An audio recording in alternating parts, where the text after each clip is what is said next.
Olá, seja você muito bem-vindo ao Palavra Aberta Especial. A TV Câmara está promovendo, ao longo deste ano, uma série de programas, debates e entrevistas especiais sobre a Assembleia Constituinte de 1823. Para muitos historiadores, ela marca o início do parlamento efetivamente brasileiro, pois, pela primeira vez, deputados eleitos trabalharam para redigir uma Carta Magna com um novo ordenamento jurídico para o Brasil, então recém-independente de Portugal.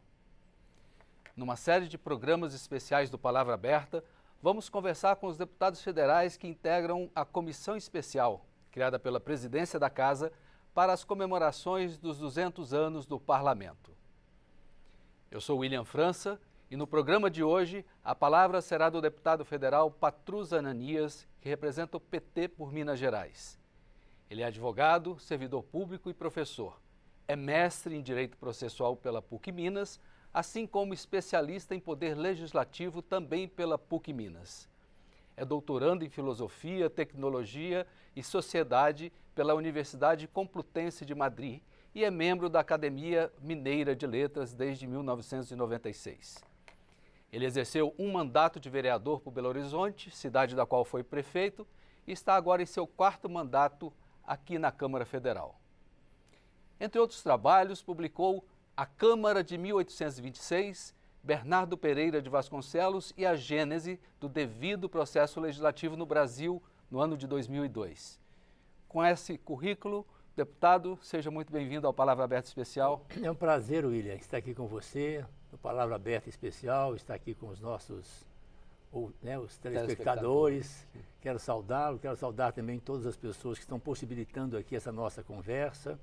E para mim é um prazer falar sobre esse tema, porque está muito vinculado à questão da democracia. Quando nós falamos do parlamento, nós estamos falando também do Estado democrático de direito, da construção dos direitos fundamentais. Por isso vim aqui com muito prazer e com muita alegria. E é num processo constituinte, como foi o de 1823, e que o senhor estudou, eu sei que o senhor estudou as constituições mineiras também, né? O Sim. senhor se dedicou a esse estudo por lá.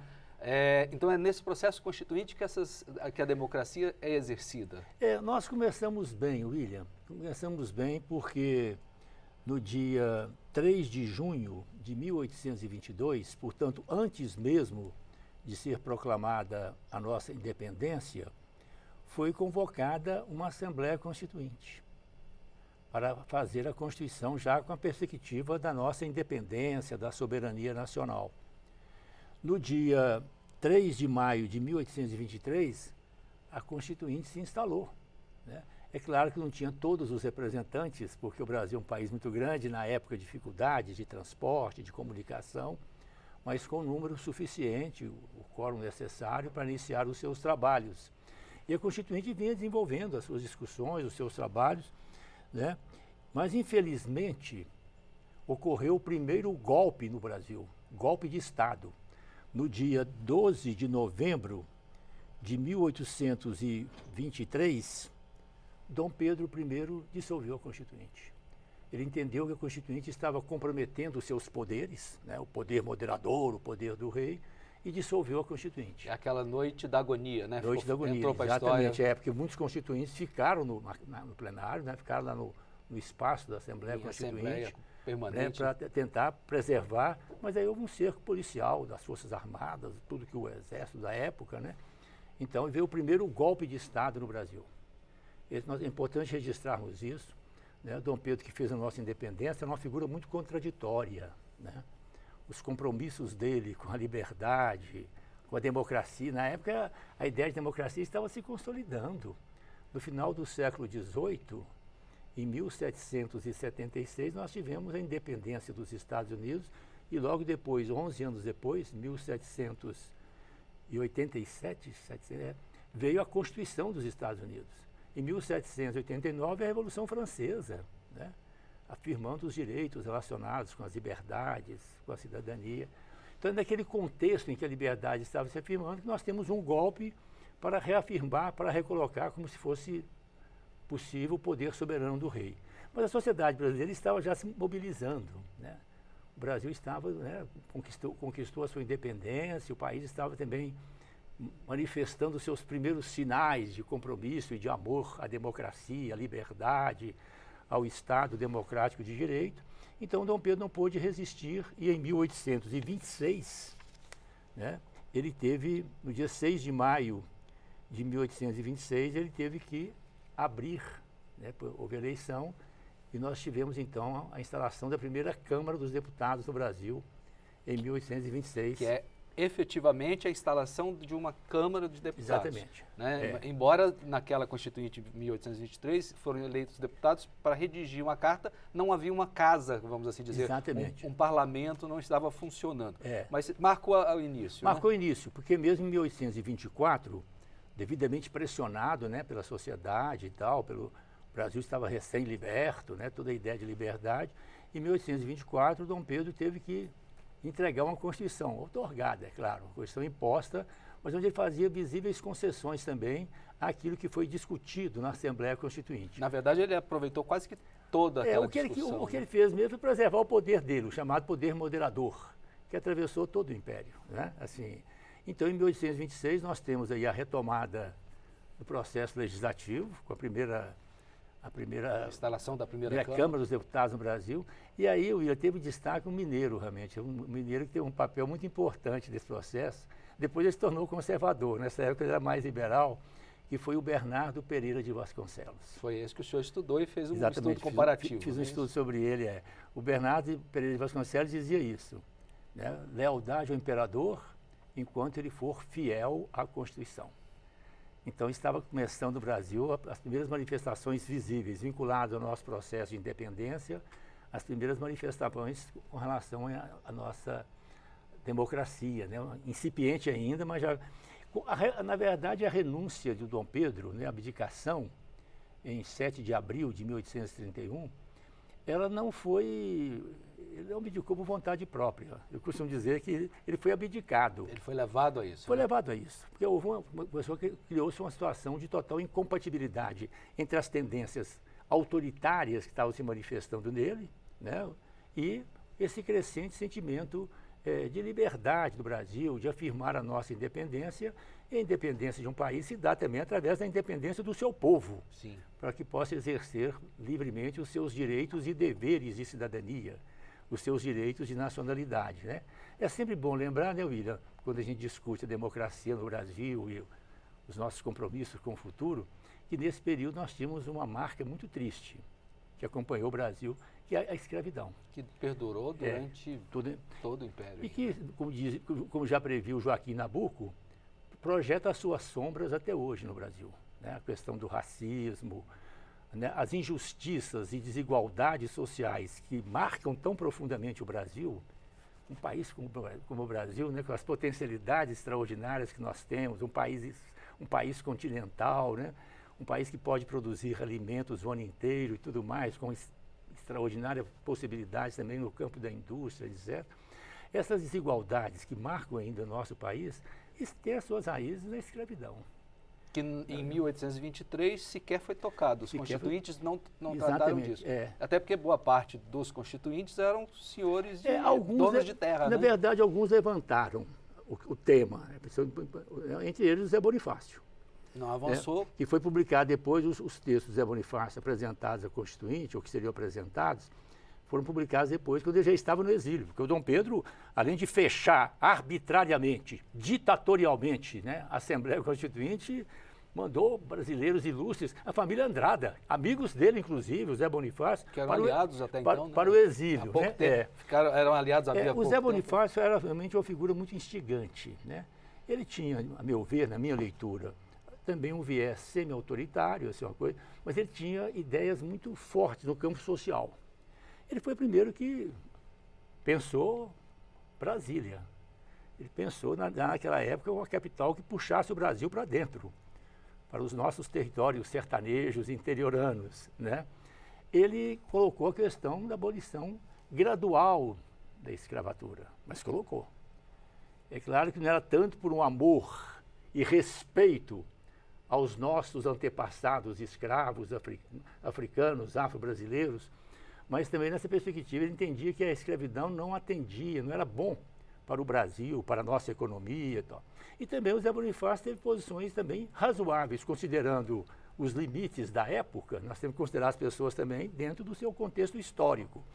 Ele também teve posições também no sentido de contermos a violência contra os indígenas. Sim. Né? Assim, então nós tivemos a Constituinte, algumas pessoas, Zé Bonifácio, o irmão dele, o Antônio Carlos, algumas pessoas que começaram a levantar alguns temas mais instigantes. Mas esses temas realmente foram travados durante todo o Império, porque vinculado à escravidão, que projeta, né, eu reitero aqui, lembro o Joaquim Nabuco, a sua sombra pesada sobre o nosso país, a questão da escravidão está ligada também à propriedade intocável da terra. Sim, os latifúndios. Ao latifúndio, ao coronelismo, ao mandonismo, ao patriarcado, podemos dizer mais especificamente ao machismo, né? O poder dos homens sobre as mulheres. Tá? Então, tudo isso projeta ainda os seus desdobramentos na história do Brasil. Refletia bastante a sociedade daquela época, né, deputado? E, infelizmente, reflete muito até hoje ainda. Quer dizer, na questão da terra, por exemplo, que eu considero uma questão fundamental, porque para nós pensarmos o Estado Democrático de Direito na sua amplitude, para nós pensarmos a democracia, inclusive integrando a democracia representativa do Congresso, onde eu estou com muita honra, mas também pensando a democracia participativa, como que as pessoas podem exercer no dia a dia os seus direitos e deveres políticos, pensando nessa perspectiva de uma democracia mais participativa, nós temos que considerar a questão, por exemplo, do Brasil, da propriedade. Eu respeito o direito de propriedade, agora não pode ser um direito absoluto, sagrado. Nós vivemos em comunidade, o ser humano é um ser comunitário. Então, os direitos individuais devem estar também adequados aos direitos coletivos, aos direitos sociais, econômicos, aos direitos que dizem respeito à comunidade, ao país, né? Ao projeto nacional brasileiro, à soberania do nosso país, o que nós queremos para o nosso país e para o nosso povo. Então, a questão da propriedade deve ter também os seus limites. Historicamente, colocou-se a função social da propriedade, que remonta às origens da tradição cristã, que está nas constituições do Brasil desde 1934. Né? Agora, além da função social da propriedade, a questão das trabalhadoras e trabalhadores rurais, camponeses que não têm acesso à terra, tem também hoje a questão ambiental. Sim. Quer dizer, o limite de propriedade hoje também deve estar considerando a questão ambiental, a preservação, né, de territórios, das nascentes, das águas, da biodiversidade, dos ecossistemas. Né? Preservação de territórios indígenas, por exemplo. Claro, bem lembrado, e de territórios quilombolas também. Sim. Né? Assim, agora foram identificados, né? Então nós temos realmente vinculado a esse legado da escravidão, um legado que compromete a democracia brasileira. Ainda hoje. Ainda hoje. Mas isso pouco a pouco tem sido trabalhado. Tem. Né? Eu acho que nós temos, o país tem encaminhado, e nós temos que continuar esse processo, né? Não podemos parar. Ele começou com a Constituinte de 1988. Eu queria voltar um pouquinho no tempo. Sim. Em 88, logo em seguida o senhor se tornou vereador pela primeira vez, né? Exatamente. Mas na Constituinte, o que o senhor, Patrus Ananias, fazia à época da Constituinte de 87? Eu sou advogado, né? Advoguei na área trabalhista, sindical, junto aos movimentos populares, né? Comecei minha carreira acadêmica como professor de Direito do Trabalho. Depois, quando eu me afastei da advocacia por conta da minha militância política, eu assumi a cadeira de Introdução ao Estudo do Direito e Teoria Geral do Direito. Você foi um dos fundadores do Partido dos Trabalhadores. Eu comecei no PT bem no comecinho. Eu me filiei exatamente em 1981. Mas acompanhei atentamente a fundação do partido por essa minha relação. A minha entrada no PT se deu muito naturalmente pela minha história. A minha relação como advogado sindical, trabalhista. Eu conheci o presidente Lula antes do PT, como advogado sindical em encontros trabalhistas, né? Depois também como advogado de movimentos. O seu pai foi parlamentar? Não. Meu pai não teve uma militância. Seu pai foi... Meu pai não teve militância. Meus tios, sim. Eu tive um tio no passado, que foi deputado estadual e faleceu tragicamente em outubro de 1962. Tinha eu, então, 10 anos de idade. Num acidente de automóvel. Ele faleceu no dia da eleição. O candidato a deputado federal foi eleito depois de morto. Uma tragédia familiar. Muitos anos depois, um irmão dele mais novo, também meu tio, Agostinho Patrus, foi deputado estadual, presidente da Assembleia de Minas, e o filho dele, meu primo, também foi deputado estadual, presidente da Assembleia, em partidos diferentes, mas nós sempre preservamos muito. Mas o senhor sempre teve essa ligação próxima com a política, né? Não, o senhor sempre gostou desse assunto. E quero registrar também isso, sempre preservei os vínculos e as relações familiares, né? Eu sempre procurei conviver com as diferenças, com os diferentes, preservando as minhas ideias, os meus compromissos, os valores, mas procurando também dialogar com aqueles que têm um olhar diferente, né? E a minha militância política começou muito cedo mesmo, sabe? Na minha infância, praticamente, porque eu venho de uma família católica, né? Mais tradicional e tudo, mas eu tive a sorte na minha infância da igreja ter o precursor do Papa Francisco, que foi o grande, o esplêndido Papa João XXIII, né? O sorriso dele, as encíclicas, né? A Mater et Magis, a paz em terra, paz na terra. Então eu comecei também a me interessar pela doutrina da igreja. Aí foi um passo para começar a participar de movimentos de jovens, né? Juventude, pastoral de juventude, as comunidades eclesiais de base. Aos 14 anos, eu fui eleito presidente do Diretório Estudantil de Bocaiúva. E aí começou a minha militância, né? Minha luta contra a ditadura, a luta pela democracia, pelas liberdades públicas, né? A luta pela justiça social, para que o Brasil acolha e promova toda a população brasileira a uma vida digna, decente. Diretas já, né? Diretas já, a campanha da Constituinte, a campanha da anistia. Então eu não estive na Constituinte, mas acompanhei atentamente, né, os trabalhos da Constituinte. Eu fui candidato pela primeira vez, não me elegi, fiquei na primeira suplência. Eu fui candidato a vereador em Belo Horizonte em 1982, sempre pelo Partido dos Trabalhadores, meu único partido. Em 1988 eu me elegi vereador. 88. Fui o relator da lei orgânica, né, que está em vigor em Belo Horizonte até hoje. Depois, como você lembrou, fui prefeito de Belo Horizonte e tive também experiências muito positivas no governo federal. O senhor foi ministro de Estado e cuidou de uma área social por bastante, um período longo, né? Bastante, até hoje, sensível, que foi o combate à fome. Exatamente. Durante quase todo o governo do presidente Lula, de 2003, 2010, eu fui o ministro do Desenvolvimento Social e Combate à Fome, né? Implantamos o ministério, né? O senhor foi o criador da pasta, né? E implantamos também, já existia, foi aprovado no final de 2002, mas nós é que consolidamos realmente o programa Bolsa Família. E integramos o programa Bolsa Família com as políticas públicas, da assistência social, da segurança alimentar. Foi uma experiência magnífica, sabe? Conheci o Brasil inteiro. Viajei todos os estados do Brasil e viajei por dentro, né? Zona rural, cidades menores, periferia das grandes cidades, o contato direto com as pessoas, com as famílias beneficiárias dos nossos programas. Foi uma experiência inesquecível. Mas tudo isso, eu queria saber do senhor, tudo isso só é possível porque a gente vive num país que teve uma Constituição, ou tem uma Constituição que permite isso. Fundamental. Você coloca um assunto importante, William, que é bom a gente fazer uma reflexão também. Alguém já disse que a democracia no Brasil é uma planta frágil, né? Nós temos que preservá-la e aprofundá-la cada vez mais. Nós tivemos... Adubá-la, né? É bom, importante. Nós tivemos, por exemplo, só no século XX, depois de 1930, sem voltar lá na época do coronelismo, da República Velha e tudo, depois de 1930 nós tivemos o Estado Novo, a ditadura do período do Getúlio, 1937, 1945. Depois o golpe, a tentativa de golpe em 61, quando houve a renúncia do Jânio, setores das Forças Armadas articulados com setores civis mais conservadores, retrógrados, os herdeiros diretos da escravidão, né, do latifúndio, do coronelismo, tentaram impedir a posse do presidente João Goulart. Em 64 veio o golpe, a ditadura. 13 de dezembro de 1968, eu guardo essa data, eu tinha 16 anos, né, veio o ato institucional número 5. Né, o golpe dentro da ditadura, o que já era uma ditadura, tornou-se uma ditadura. Aí veio os desmandos total, né? Os desmandos, foi a parte mais dura da... Torturas, mortes, né? Violência, perseguições mesquinhas, prisões arbitrárias, né? Quer dizer, o ato número 5 suspendeu o habeas corpus, sabe? Não tinha nenhum critério, nenhum mecanismo de defesa para os presos e perseguidos políticos, né? Então foi um processo realmente que a gente não pode esquecer, muito ruim. Então nós participamos de toda aquela luta, né? Pela redemocratização do país, pela retomada dos direitos humanos, né? A questão da Constituição. Depois veio a Constituinte, você lembrou muito bem, foi um belo período. Aí nós já tivemos, o Brasil começou a se reencontrar, né? E abrir novos horizontes. O processo constituinte foi muito bonito. Nós não podemos esquecer o Dr. Ulisses Guimarães entregando a Constituição ao Brasil no dia 5 de outubro de 1988, né? Assim, tem horror à ditadura, horror e nojo.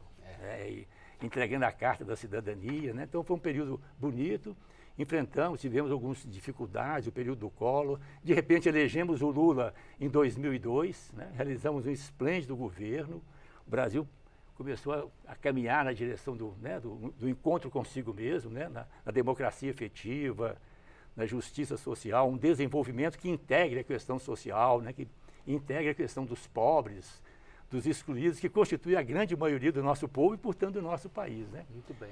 Nesse sentido, só concluindo, então, aí veio a retomada do processo do Lula, tivemos o retrocesso com o Bolsonaro e estamos agora, mais uma vez, retomando os caminhos da democracia e da justiça. Deputado, nossa conversa está excelente, mas nosso tempo está gostei. se esgotando. Eu gostaria de ouvir as suas considerações finais. Para concluir, qual a importância de um processo constituinte como esse que foi vivido em 1823, ainda que com todas as suas dificuldades, com todas e por todos os outros processos que o senhor mesmo enumerou aí agora? Qual a importância de ouvir a população ou da população participar de um processo constituinte? Nós tivemos o processo constituinte de 1823, tivemos a proclamação da República, né, que levou à Constituição de 1891, tivemos depois, em 1934, a Constituição que durou muito pouco tempo, teve o golpe de 37, tivemos em 46 e tivemos agora a última, que foi uma Constituição mais alargada. Eu penso que a Constituinte constitui um processo fundamental, sabe? E nós devemos considerar, eu espero que a gente não tenha necessidade de fazer uma Constituinte do Brasil próxima, não. Eu acho que nós temos um grande desafio de aplicarmos cada vez mais a nossa Constituição, principalmente os seus princípios, as suas diretrizes fundamentais, sabe? Mas se nós tivermos que pensar um processo constituinte aí mais à frente, para alargar o processo democrático do Brasil, eu penso que nós devemos discutir uma coisa que nós nunca tivemos. Começamos em 23, mas terminando o golpe. Uma constituinte específica, voltada unicamente para elaborar a Constituição e com a mais ampla participação possível da sociedade. Muito obrigado, deputado Patrus Ananias, por sua aula aqui conosco. Foi uma conversa. Muito bom, muito obrigado. Muito obrigado também. Quer saber mais detalhes sobre o que conversamos aqui? Aponte seu celular para o QR Code que aparece no canto da sua tela. Ele vai te levar ao conteúdo produzido pela Câmara para marcar os 200 anos do Parlamento. Sobre todas as outras discussões aqui da Câmara, acesse o nosso portal na internet, câmara.leg.br. Para rever esta entrevista, busque o canal da Câmara no YouTube. Novamente, muito obrigado por sua atenção.